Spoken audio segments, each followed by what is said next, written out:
All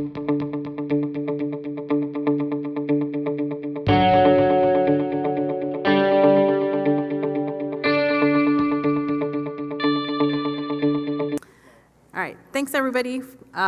If you're gonna, hold on to finish taking your photo. I'm here to introduce Katayun Kapadia. Katayun enjoys working with the local, national, and global Zartusti community and is happy to hold leadership positions in the community so that she can provide support, guidance, and direction to various communal activities and events. She's a proponent of promoting youth leadership within our community and inspires them to become future leaders. As a dynamic communal leader, she aspires to help channel the community in an affirmative direction by focusing on meeting the social, cultural, religious, and entrepreneurial needs. Katayun has conscientiously served with dedication, dignity, and respect for all, while holding prominent leadership positions for the past 30-plus years. She has served on the Fizana Executive Board as the Secretary, Treasurer, Vice President, and President, and has been involved with Fizana matters in North America and worldwide since its inception. Katayun is a chartered accountant, a certified internal auditor, and a certified fraud examiner. She has over 40-plus years of demonstrated accounting and auditing experience, both domestically and internationally, in healthcare, higher education, shipping, public accounting, pharmaceutical, biotechnology, and medical devices, and technology industries in a variety of work environments with extensive involvement in leading organizational changes, management consulting, strategic planning, operations and project management, and staff development and training. Katayun is the WZCC Global Treasurer since 2016, and she also currently serves as the Fizana Congress Committee Co-Chair and Communications Coordinator for the Global Working Group. Please welcome Katayun.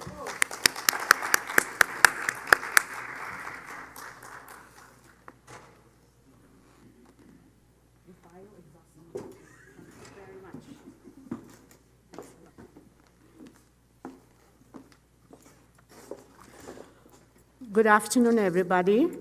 And to my Iranian friends, I hope I get it correct, Ruzgarnik. So, I hope you all had a nice lunch. The bowl of food which was given to you hopefully was good enough. I see some heads knocking. Yes, yes. My biggest challenge is to keep you all awake, okay? And that's for my panel too. We do have an international panel, and I'm going to introduce you to that panel. Let's begin with Shida.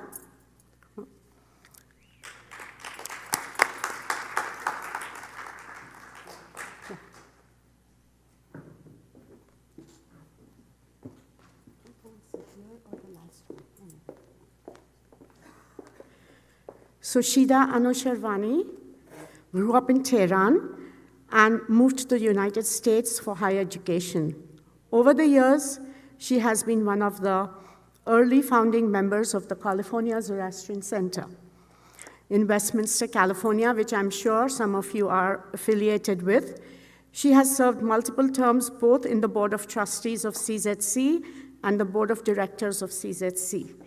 Shida has served as a member of the World Zoroastrian Council. She has represented CZC at the Farhang Foundation and is also a member of the Iranian American Community Group of Orange County. Shida was a member of the Executive Committee of the 5th North American Zoroastrian Congress in 1985 and the 17th North American Zoroastrian Congress in 2014, both held in Los Angeles. So here we have Shida, who's going to be talking about the Iranian community, California, and how the community activities she does here. Next on the panel, we have Viraf Mehta.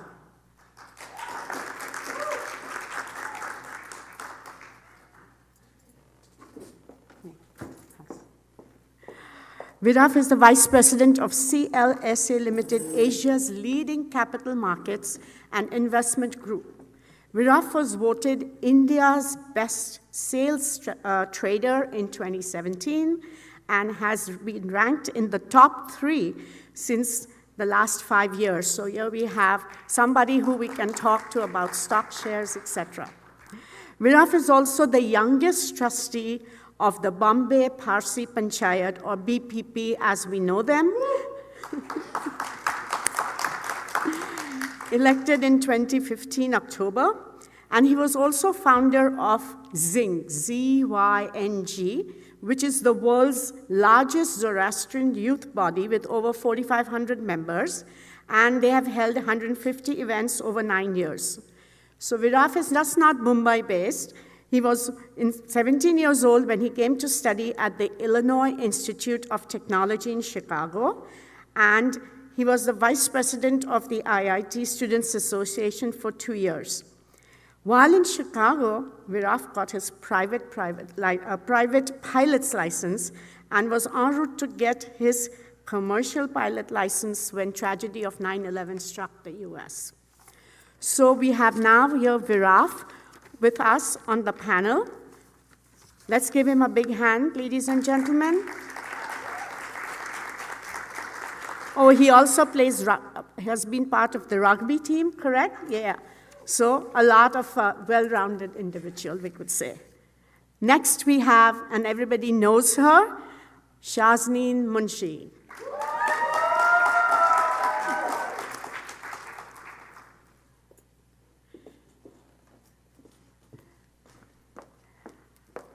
She has a long bio, so I'm going to try and read it fast for you. She graduated with a law degree from the King's College London. Shazneen works as an educator at the Financial Ombudsman Service, an alternative dispute resolution organization. That sounds very helpful in our community and our, in all the groups which we have here. And it's based in London's Canary Wharf. Shazneen is passionate about making a positive difference to our treasured Zoroastrian community. In 2013, Shazneen has been running what is called the Fun Club. The name is a little dicey, but is actually religious education for children, which she loves to do. Shazneen was elected as member of the ZTFE Management Committee, so it's just not kids. She also has involved in various groups within the ZTFE organization.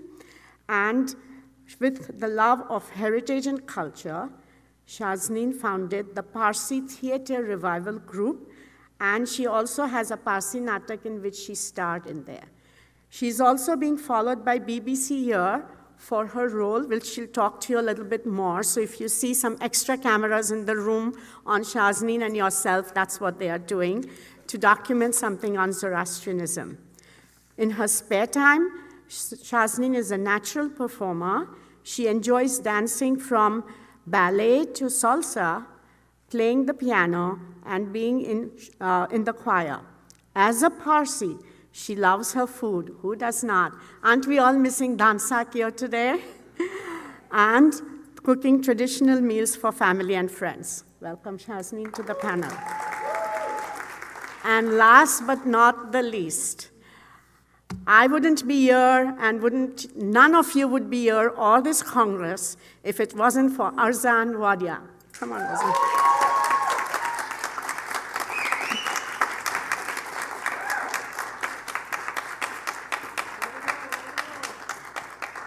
Who does not know Arzan? Everybody does. Arzan Wadia grew up in Bombay and moved to New York to pursue a master's in urban design at the Pratt Institute. He currently practices as an architect and runs a technology business. Arzan was awarded the 2017 Outstanding Global Zarthustri Professional Award by the World Zoroastrian Chamber of Commerce in Hong Kong. And Arzan is serving his 4th term as member of ZAGNI, the Zoroastrian Association of Greater New York. He's also serving his 2nd term as Fazana Vice President, and he, of course, is the pioneer, the leader, the motivator, the guidance person for the famous Return to Roots program. Arzan was part of the core committee of the 12th North American Zoroastrian Congress in New York in 2012, and anytime you need any web work, anything, it's always Arzan. Whether you're in New York, Los Angeles, London, India, Arzan is the person to go to. So he's the founding editor of Parsi Khabar. I hope everybody gets that in their inbox. If not, reach out to him. You'll know everything what's happening for the Parsis worldwide. And of course, he also was the person who attended the World's Zoroastrian Youth Leaders Forum at the Asha Center in 2018. He is an avid, extensive traveler, as we know. Riding his motorcycle to work every morning is one of his joys of his daily life. So, ladies and gentlemen, we have an international panel, and let's get on with what they are doing as far as community service goes. Before I hand it over to Shida to talk to us about the joys and pitfalls in her life as she did community service, what is community service? Community service, as defined by the Oxford Dictionary, is a non-paying job performed by one person or a group of persons for the benefit of the community, or its institutions. So, Shida, tell us a little bit about yourself.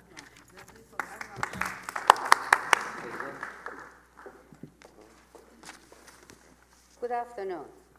Before I share my ideas on today's topic, I have to mention a few other thoughts. First, I have to express my gratitude for the hard work of the youth fellow Zartushti who worked tirelessly for fruition in order to bring this Congress in fruition. I also want to share my special thanks for my colleagues in this panel as well as my other esteemed friends. I also want to use this opportunity to genuinely express my deepest appreciation for all those who over the past 40 years have supported me by voting for me, nominating me, giving a helping hand, or sharing their thoughts, which simply allowed me to be better. And it goes without saying, but we all owe our founding members here in the US and the Southern California for laying the foundation of what we have today. The opportunity of serving my community has been truly a joy and privilege of my life. Through my involvement in various affairs of the community, I have become more mindful of the teaching of Zarathustra and the value of the good culture and traditions that have been passed down to us. Our good religion puts us in charge of our own lives. In the religion of good thoughts, good words, and good deeds, there is no room for superstition, falsehood, or fears or coercion. Our religion is the religion of equality, freedom of choice, clear duty to maintain the environment and nature. Today, this is the more important than ever. And the principle of Ushta, which is radiant happiness. The horizon are good and providing, unlike many other beliefs, does not limit our choices, but it expands the horizon of our own good and productive endeavors. This also has been another significant joy of my life, that I have been always reminded of my obligation as a Zartushti to learn more from my community and always adhere to the teaching of Ashu Zarathustra. Additionally, in the 40 years of my involvement in this community, I have learned about another joyful experience. I have found out that the more difficult the task, the more uplifting and rewarding the results. The easier the job, the more volunteers, but the more difficult undertakings usually remain sponsorless. Indeed, the most enjoyable undertakings of my life have been the ones that looked almost impossible at the beginning. With the support of community and friends and family, the impossible become possible. So get involved, don't shy out, don't shy away. According to the title of this panel discussion, I am also obligated to speak of pitfalls of community services. For the few here that are in my age range, I don't know if there are any, can attest that one pitfall is perpetual stewardship. We as the older generation have to understand as to when to step aside and allow the younger generation to implement their own thoughts and gain experience in the community leadership. However, it remains the duty of the older generation to encourage, assist, and guide the youth. Otherwise, the future of our community will become questionable. The fact is that we are one community and will only be stronger together. The challenge for us is to focus on our youth. Here I should say, historically, in the Irani Zartushtis community, always there have been a few philanthropic families or individuals who have supported the community with their donations and generosities. These over many decades have helped the community remarkably well. However, in the new diaspora, it has proven counterproductive, in that a great number of co-religionists fail to carry their own weight. In some cases, even getting annual dues or small donation become a challenge. If each of us do what we can, it all adds up and we will be able to continue to build, grow, and support our community. We have a strong, educated, and successful community. The future of our religion, building a strong community, and providing to those in need is really our responsibility. It is critical that we need act as a community, supporting one another. We have to keep in mind that when we serve the community, there is no room for personal agenda. It's about the greater good. Once we want to spend our community money, we have to think if it would do the same thing if it was our own money and our home. One should not expect that serving the community would make one more likable or popular. To the contrary, doing the right thing sometimes diminishes one's popularity. However, there is only one way, and that is the right way. At the same time, it is important to listen and consider others' perspectives. Lastly, we have to trust our youth, who have been raised and educated in the modern world and are more familiar with the Western management styles, like what our youth did to make this Congress a success. Our generation did the best they could with what they had.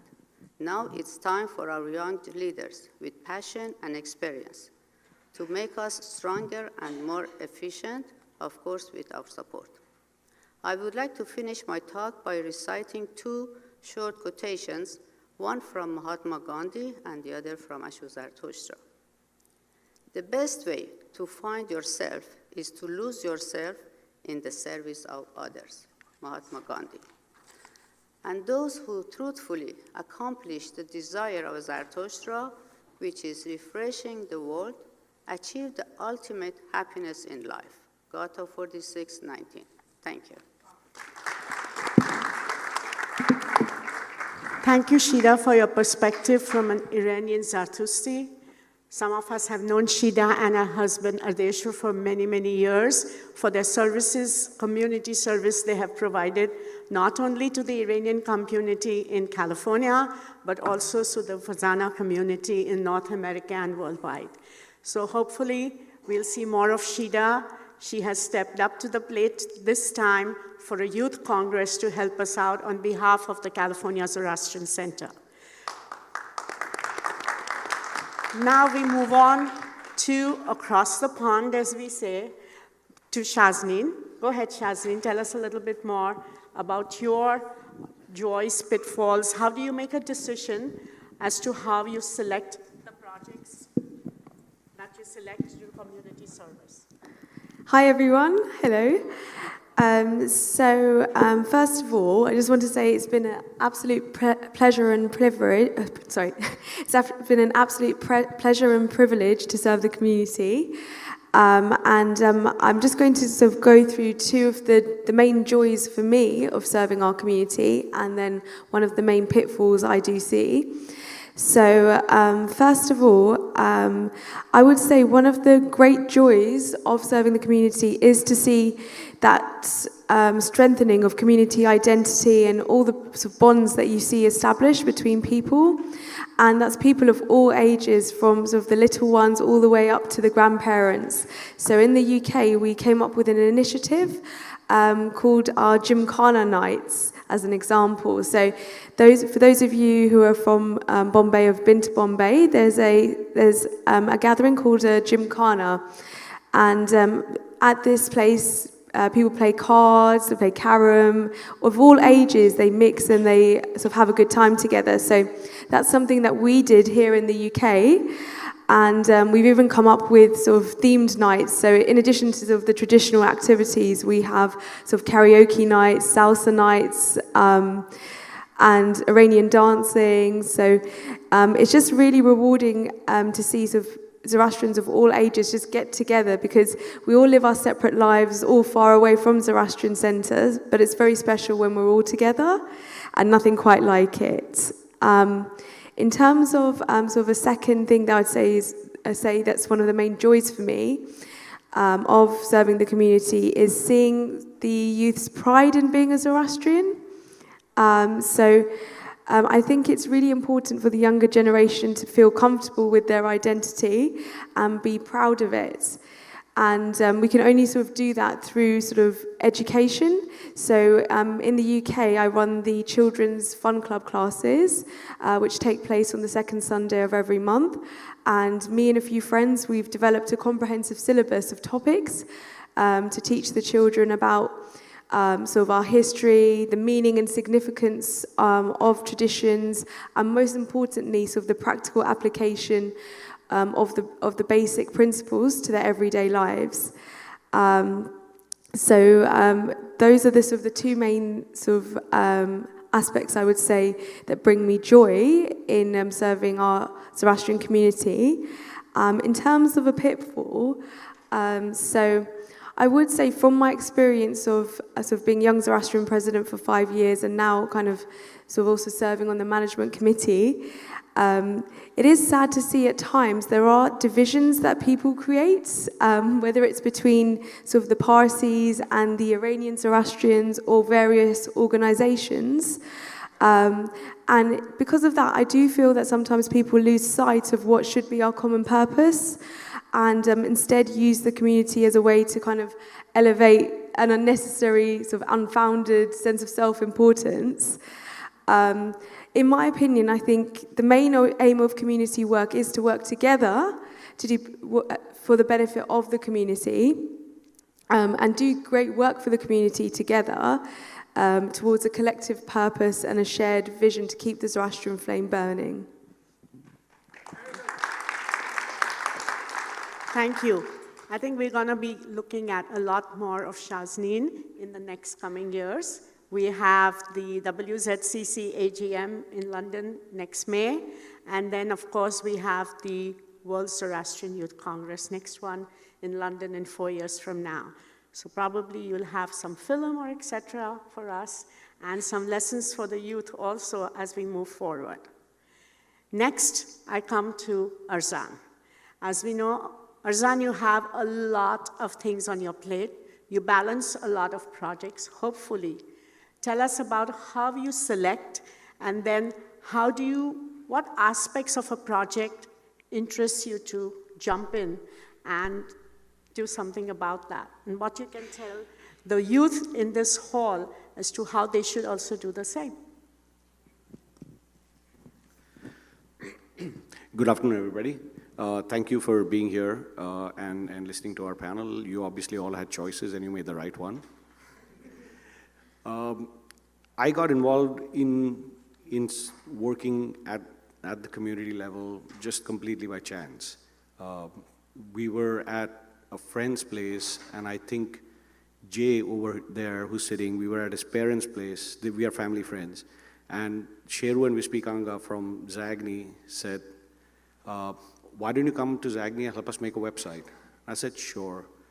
And the website became the Congress in 2012, and then it just led on to one after the other thing. So from not having heard about Faizana 10 years ago to becoming its vice president 6 years later, it was quite a roller coaster ride. And the reason why I got involved is because I saw that there was a deficiency in the way things were being done and that I could actually offer a better solution. The problem was that once I said something, mostly I found that people would criticize and then walk away and then expect somebody else to solve the problem. And I said, I cannot continue doing that because then I'm just going to be one disgruntled person in the audience who says, oh, you know what, the lines were too long, the food was not served on time, or like, you know, this is all, I mean, it's not interesting. So I said, okay, I will get involved and I will try to make some of those changes happen. And obviously I had to pick and choose what I do. But I love the fact that, you know, just through networking, I can help connect the dots and then see all of the wonderful things that happen. And that's really what really helps me in kind of continuing what I do. Obviously, I have to do the other mundane work too that kind of just goes in with answering emails and you know, just making other things happen that need to happen. However, I think that one of the joys definitely is the fact that you're sometimes, in most cases, you're doing things which have no value, no intrinsic monetary value, right?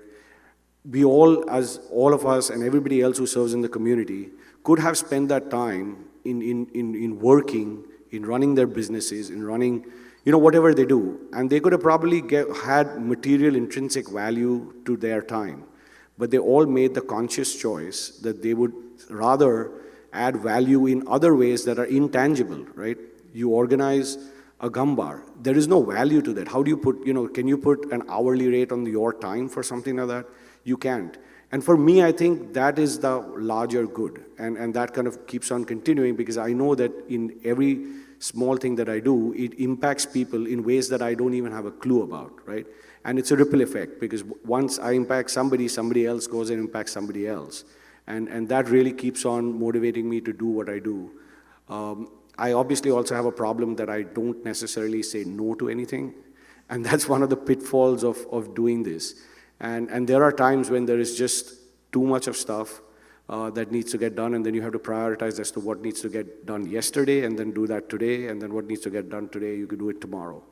But, you know, and so that's one pitfall. And the other one is that over the years, as you do more things, and as you kind of, you know, become an elected leader in the community, or you kind of become the community's voice, is that you can't say your mind. And to me, that is a big problem. Because especially in today's social media age, right, it is very difficult to differentiate what Arzan as an individual or Arzan as the elected official of an organization is saying. And so I think that's another one, because I sometimes really wish to tell people what I frankly feel, and then it is invariably misconstrued as a voice of the organization. I think that is predominantly an individual's problem, but I think that's one of the pitfalls.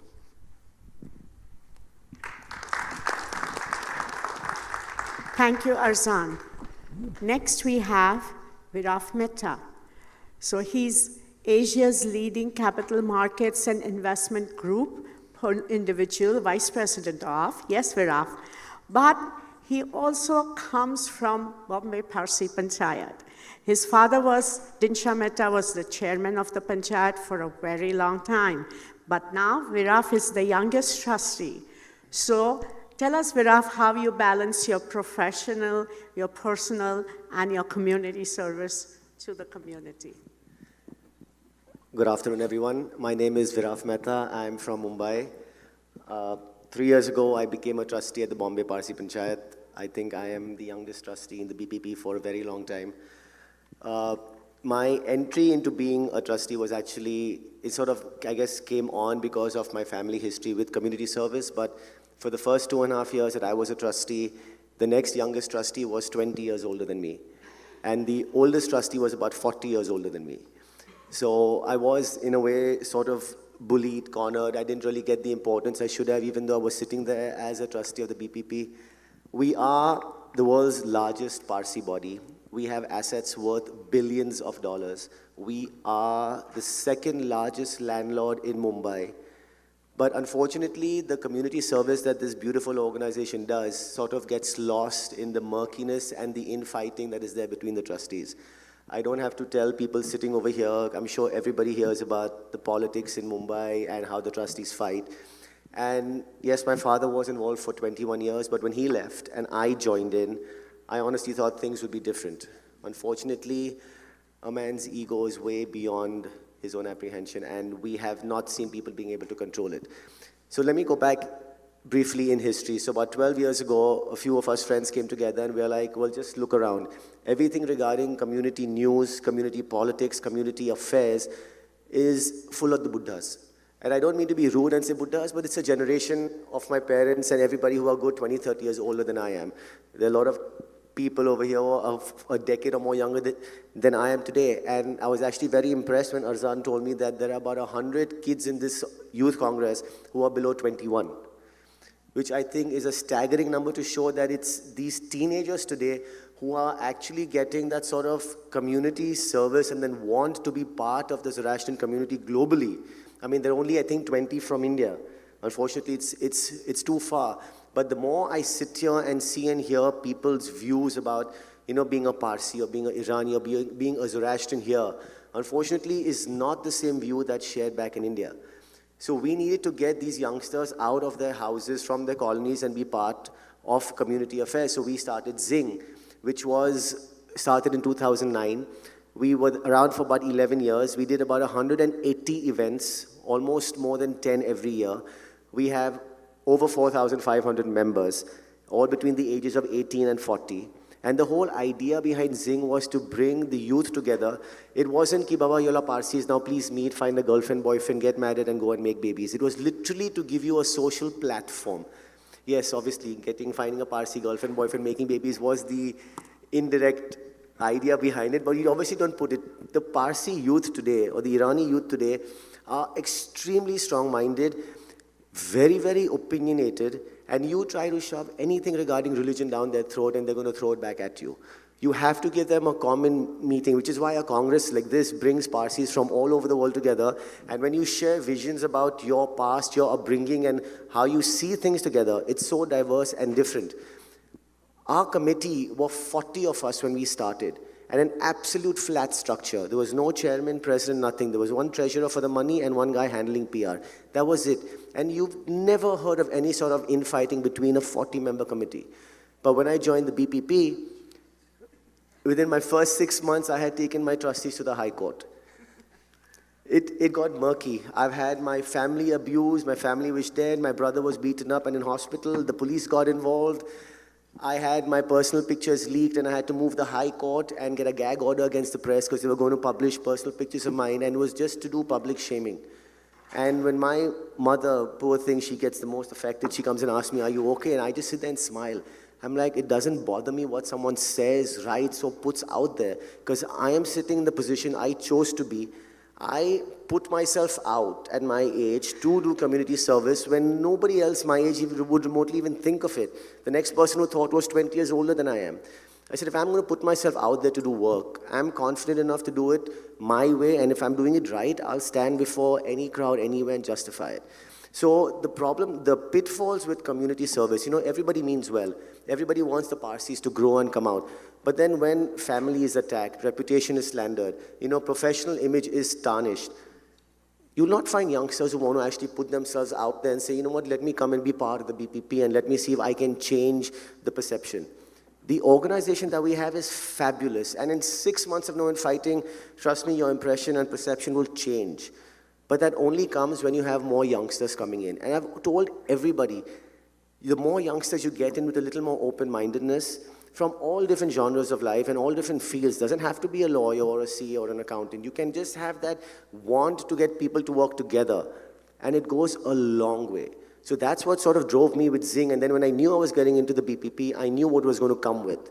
But for me, that was more important. I mean, I really luckily got thick-skinned over time because of my father's 21 years. And I was just like, you can write and say what you want, but if I'm going to sit here and want to do something right for the next generation, like these 100 teenagers who are now going to probably in 10 years sit here and lecture you on something, you want to tell them that, look, do not give up in what you want to do. You will get, the elderly group sitting over there pointing a finger, pulling you down. You will have a very different ideological difference between them. But ultimately, that 80-year-old man and that 20-year-old girl sitting there still wants the Parsi Irani community to prosper. Whether you're sitting in Mumbai, Canada, Australia, wherever. So do not give up. Take it in your stride, shit happens, smile, you know what, and the more work you do, people will keep throwing brickbats, and the more they criticize you, that means they're noticing you. And I always love that. The more I get, the more slanderous messages and the phone calls, and I've got people abusing me and sending me WhatsApp messages full of a beautiful MCBC on a Sunday morning, and I laugh because I've obviously pissed off somebody because what I'm doing is right.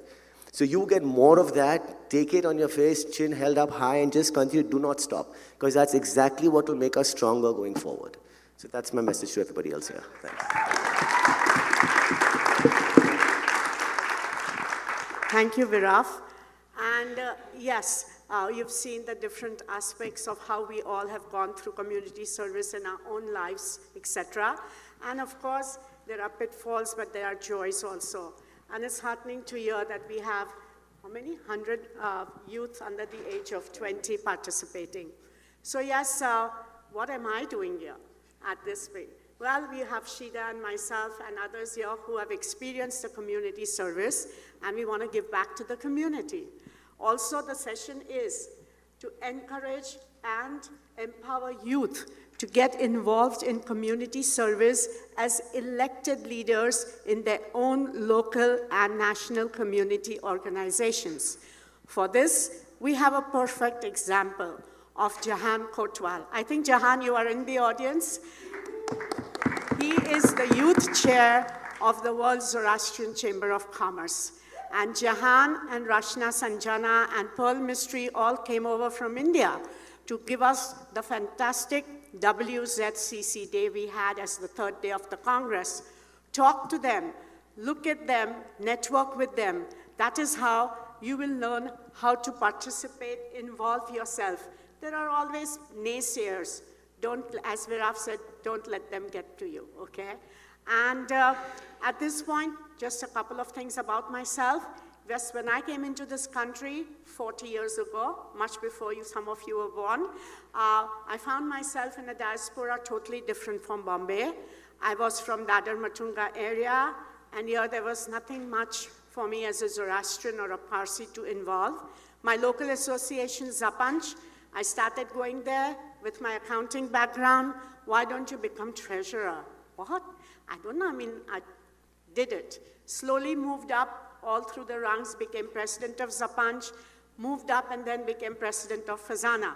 But that was because I wanted to help my fellow Zoroastrians look and see the way they can help their community. It is very, very, what should I say, satisfying to get that satisfaction. And I hope that when you go out into your own organizations, whether it is just to set up tables for an event or just help your community out, look at it from a viewpoint as you are going to improve yourself, network, etc., and then start holding positions. Positions give you the power to do the things you want to do, and that is where you can influence your fellow youth to get into more powerful positions like Viraf is doing here, Shazneen is doing here. Shida has already done that, and of course, Arzan, I'm going to say it, Arzan, you're going to be, we are looking at a future president of Fazana.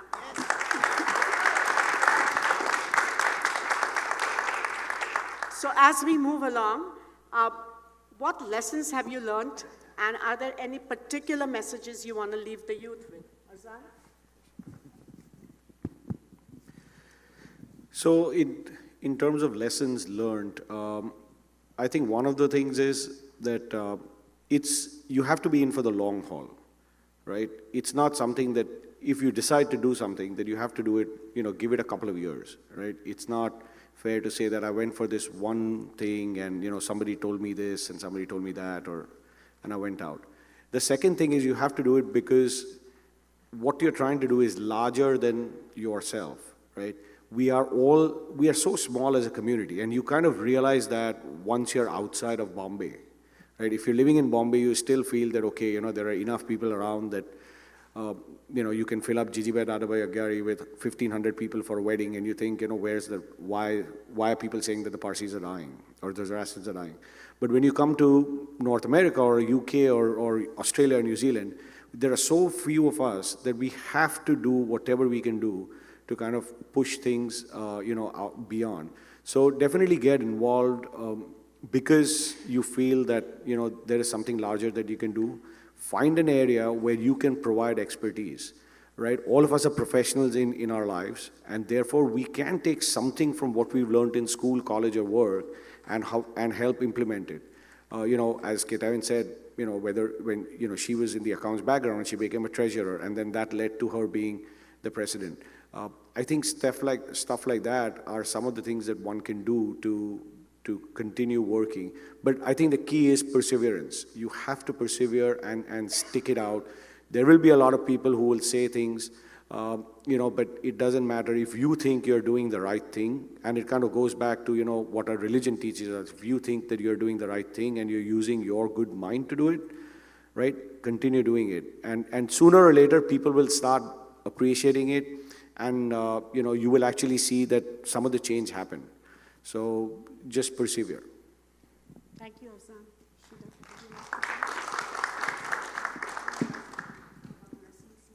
Yeah, as Arzan said, the youth have to come in and get involved and do what they are passionate about, and they like to do it, even they cannot complete what they wanted to do, but you don't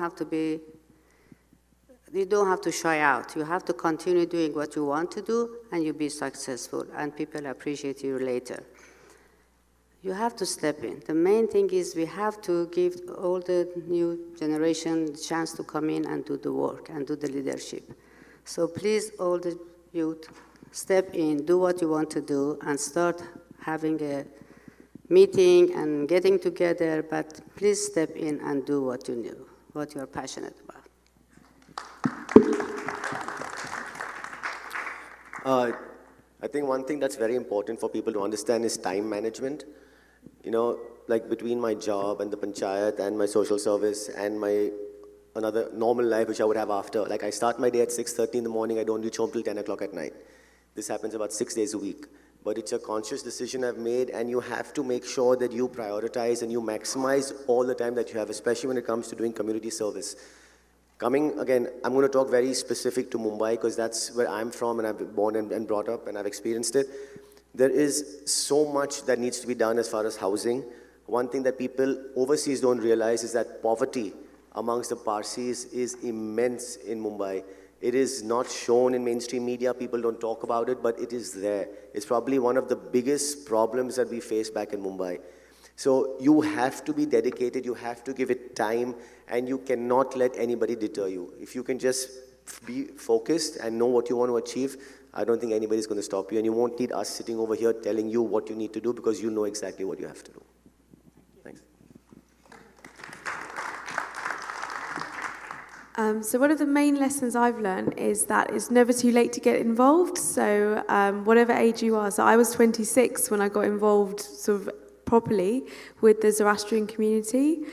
So yeah, you should all get involved, whatever age you are. And there's different ways you can get involved as well. So it doesn't necessarily have to mean that you join a specific committee. It could be just sort of going along to like your respective centres, helping with serving food, helping out at Jushin. So it takes various forms, and it doesn't have to be sort of on committees or anything like that. Thank you. Can I interject on one? Sure, please. So there's one small aspect which I would disagree with Shazneen on. I think life is too short. Okay, there are too many things to do, and life is too short. I think that the only way you can make change happen is when you get inside and then make change happen faster.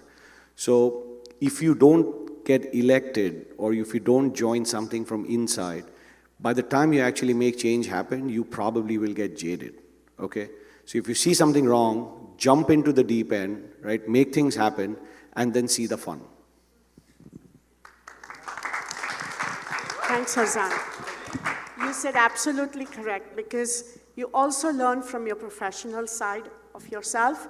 I'm a chartered accountant, a certified internal auditor, and a certified fraud examiner. I've had several years of experience sitting on corporate boards, and that's where I learned all my professional skills, how to run meetings, how to run congresses, how to run boards, and then network, teamwork, etc. That's what I brought to the Zoroastrian community to organize congresses, etc. And believe me, once it gets in your blood, you yearn to do the community service. I would also like to recognize my co-chair for Fazana Congress Committee, Maruk Motafaram. Together, we have worked together. Yes, it's a youth congress, but that's what we wanted to do, so we have worked with the core committee. So before I turn it over for Q&A sessions, I just want to summarize a few things. Most important, what I feel is get a mentor and be a role model or look for role models. That's where you will get personalized attention, and somebody is always there to give you a hand to pull you up the ladder. So what is going to be community service giving you? What are you learning from it?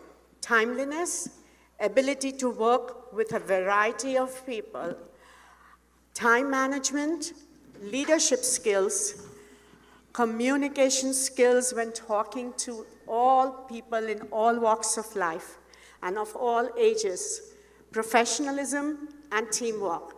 So let's all get together and work together for the good of the Zartusti community. Thank you, and I open the session to Q&A.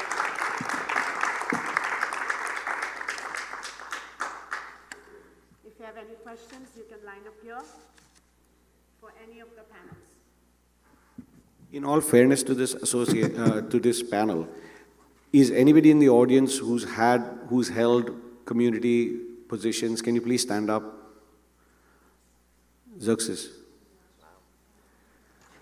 So I think we need to applaud all of you because you're already doing this. We just happen to be on stage. Thank you very much. And I think what this also shows is that there are a lot more people that are doing it. And then, if you're not doing it, why are you not doing it? And when are you going to start doing it? So thank you very much for all of you who've held positions. Thank you. And on the flip side, you may not have held a position in your organization or association, but how many of you have done community service in your community, Zoroastrian and otherwise? Stand up. I should see a lot more people standing up. Everybody. Okay, so if you are doing some sort of community service, now go ahead and stand for some positions within the organization and see how much happiness it will bring to you, self-development, and also just goodwill. Go ahead, Sean. First of all, thank you very much for being here today and giving this wonderful presentation. The main thing I want to ask is how do we bring together a very fractionated community, especially in the Zoroastrian community? Everyone wants to do one thing or the other, and naturally you cannot please everyone. How do we just try and bring people together just for the sake of community spirit, which can then lead to community service? Go ahead. Arzan, you want to answer? I think it's a valid question, and this is a theme that I think has been going around through the Congress all along, is that there are always two sides to anything, right? And when you do something, you do it because you agree with it. There will be some set of people who agree with it, and then there are some set of people who don't agree with it. And I think we have to learn as a community to agree to disagree, right? And then you reach across to somebody who doesn't agree with you and try to understand why they're doing it. Once they understand why you're doing something, and not just because it's an ego trip, because you're in a position of elected power, that then they will appreciate the fact that you're doing what you're doing and the intention is good. So I think dialogue is very important, and sadly that is what is missing just now. The amount of vitriol that you see within our small community on the internet, where you have Facebook and WhatsApp warriors, it diminishes the fact that we can't have reasonable dialogue because there's so much of this noise going around. So I would say, even if you don't agree with the person who's saying something and they're diametrically opposite to you, go up, shake a hand, right? And say, okay, let's talk and see what we can find common.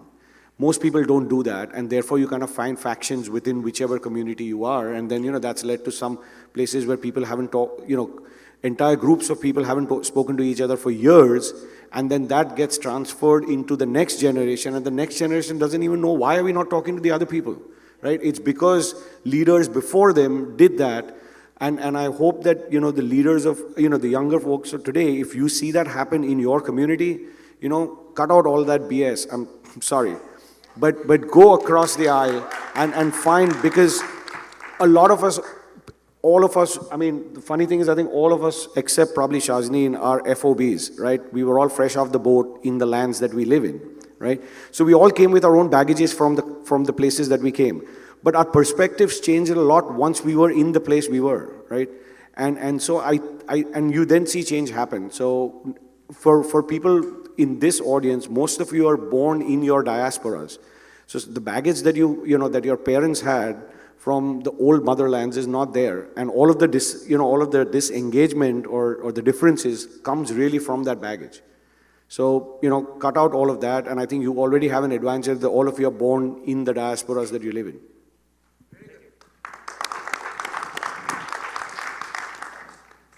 So, hi guys, my name is Ava. Actually, my question kind of can dovetail with the one that was just asked. So I'm very involved in community service and things that are non-Zoroastrian based, partially because of the politics of things. And so I was curious to maybe hear from a couple of you of maybe situations where you have dealt with things. Clearly, Viraf, you've dealt with some really serious things that have kept you motivated. Sorry, I can't hear what sorry. My question says that one of the reasons, I'm very involved in community service outside of the Zoroastrian community, and part of the reason is the politics within our community is just a lot. And I've lived in a lot of different places with different Zoroastrian communities around the world. But my question is for either Viraf or anyone else, what are some of the things that you faced and then have to overcome it? What keeps you motivated? Your example that you said one of your family members was beaten up seemed quite serious, and you're still involved. So I just wanted an examples of how you overcame those challenges.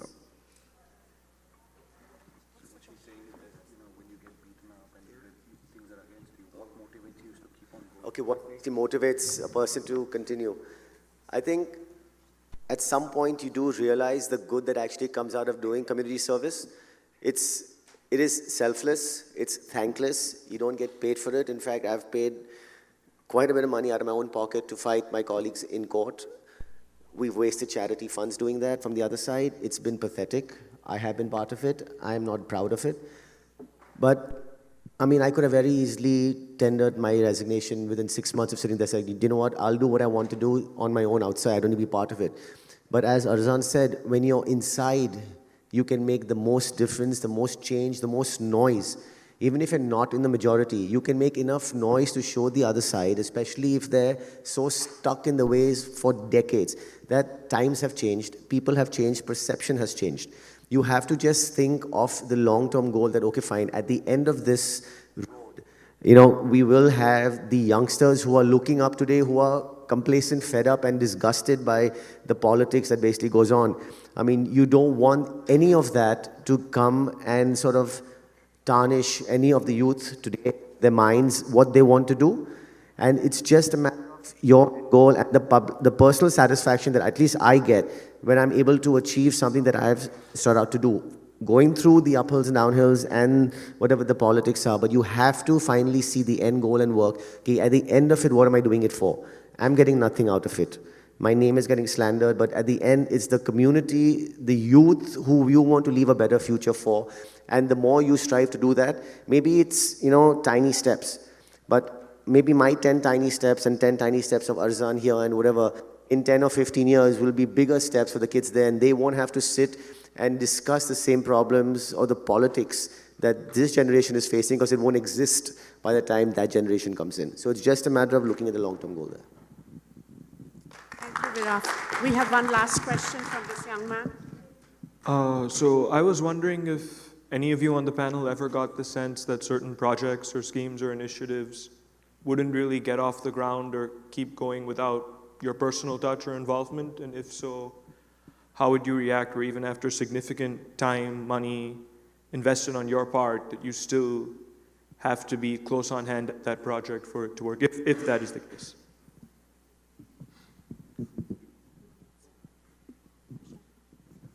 For sure.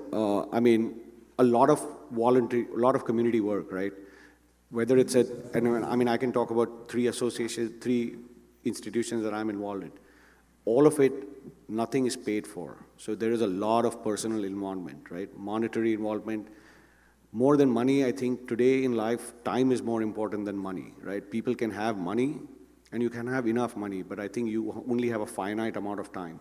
So it is a big commitment, time-wise. But then some people, you have to make a choice, right? We all make choices. And as I said at the start of the session, we all have a choice and you all were here. And then same way, if I'm involved in something, I make a choice. But yes, I think there are at least 2 or 3 projects that I know that I'm involved in, that if I didn't put in my personal time and my personal involvement, they wouldn't work the way they have to work. In most cases, generally you will find that there will be 2 or 3 or 5 people in an event or in running something who are completely committed, and then there are other 15, 20 who are transient and jump in when they have to.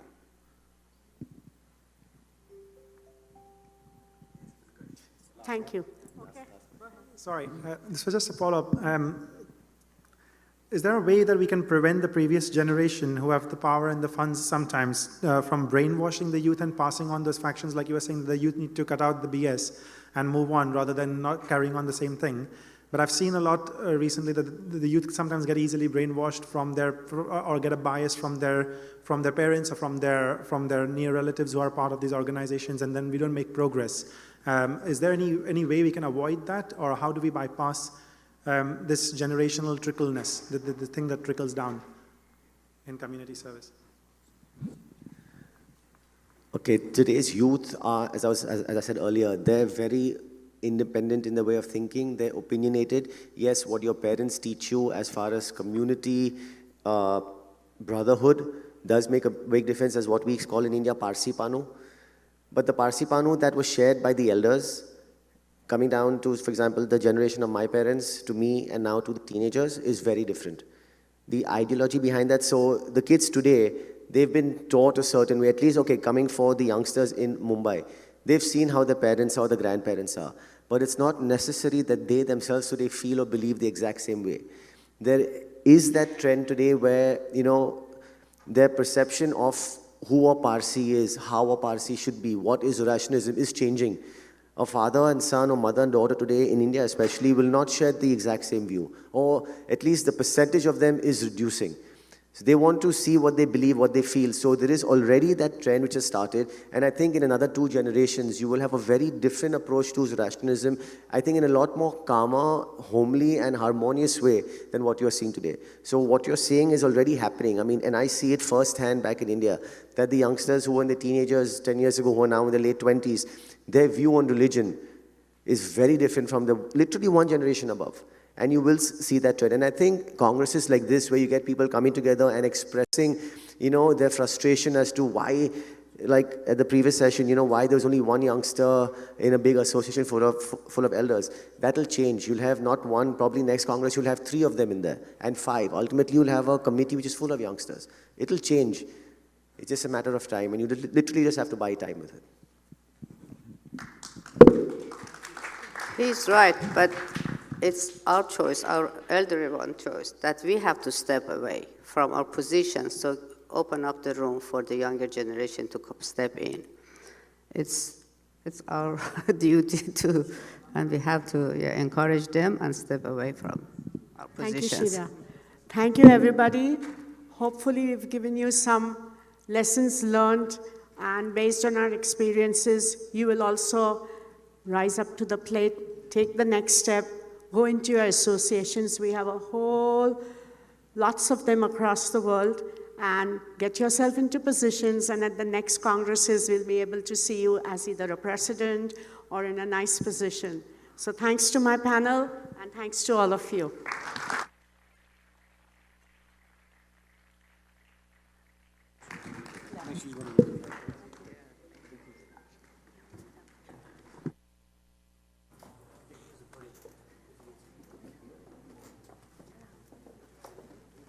Thank you all of you for participating. We wanted to congratulate you with a little token of appreciation.